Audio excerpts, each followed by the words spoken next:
Marvel told you the Black Panther was a hero. History tells us he was a biological curse. History is written by the survivors. But legends are whispered by the dead. You think you know the Black Panther. You think of vibranium suits and high-tech cities. But the real Panther didn't live in a palace of glass. He lived in the blood-soaked soil of 18th century Dahomey. They call it Wakanda, but in the 1700s it was called Dahomey, and the heart-shaped herb wasn't a gift from a god, it was a death sentence. His name was Agasu. He was the leopard child. To become a god among men, Agasu made a pact that should have stayed in the shadows. To gain the speed of the great leopard, he had to pay a price comic books won't tell you. His heart beat 5 times faster than a normal man's. He could outrun a horse, but he couldn't outrun his destiny. To rule the world, he had to die before age 25. Tonight, we go beyond the cinema and into the shadows. Welcome to the campfire experience. In the kingdom of Dahomey, power wasn't inherited, it was seized. Agasu wasn't just a warrior, he was a biological anomaly. Legend says he possessed the breath of the cat. He could move so fast that the human eye saw only a blur. But here is the part the movies omit. This speed came from a forbidden alchemy, a mixture of the blue lily and the stinging root. In modern terms, it was a stimulant that pushed the human nervous system into permanent overdrive.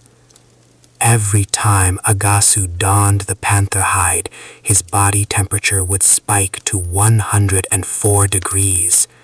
His heart didn't just beat, it hammered against his ribs like a trapped animal. Ancient Portuguese trade logs from the 1700s describe a leopard king who moved like a blur but had to be fanned by 20 servants just to survive the heat of his own blood. He was a god, yes, but a god that was literally burning alive. Imagine having the power to save your people from any invader, but you cannot even hold your own child because your touch is too hot. This was the tragedy of the first panther.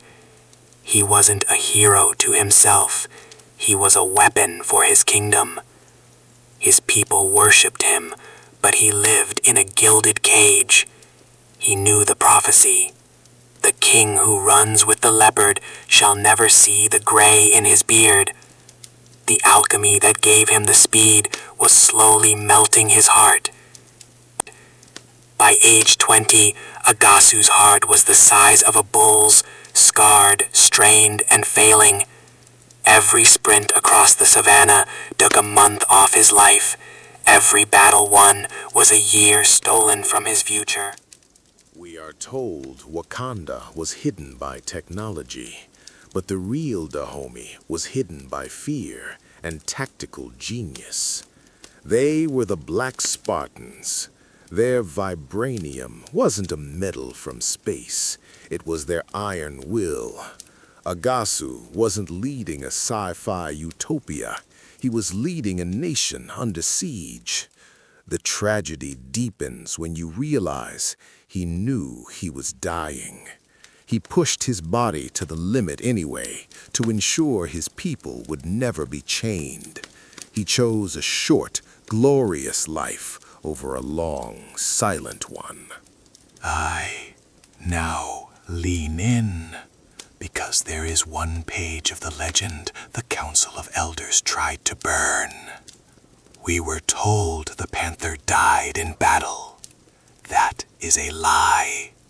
The archives of the Dahomey Palace hint at a much more sinister end.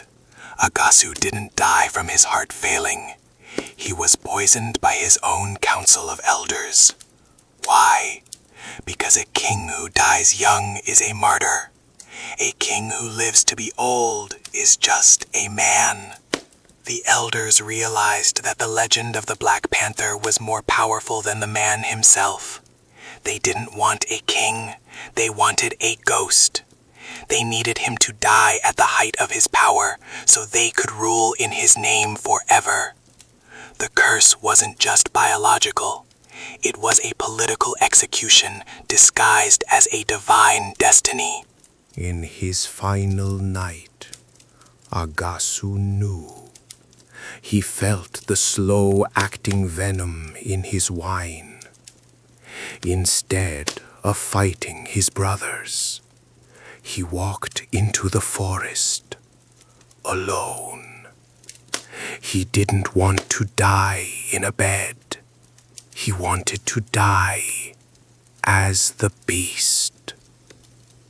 As the sun began to rise, the elders sent their best trackers, but you cannot track a ghost. The venom was boiling his blood. His heart was a ticking bomb. He reached the great Iroko tree, the center of the world's spirit.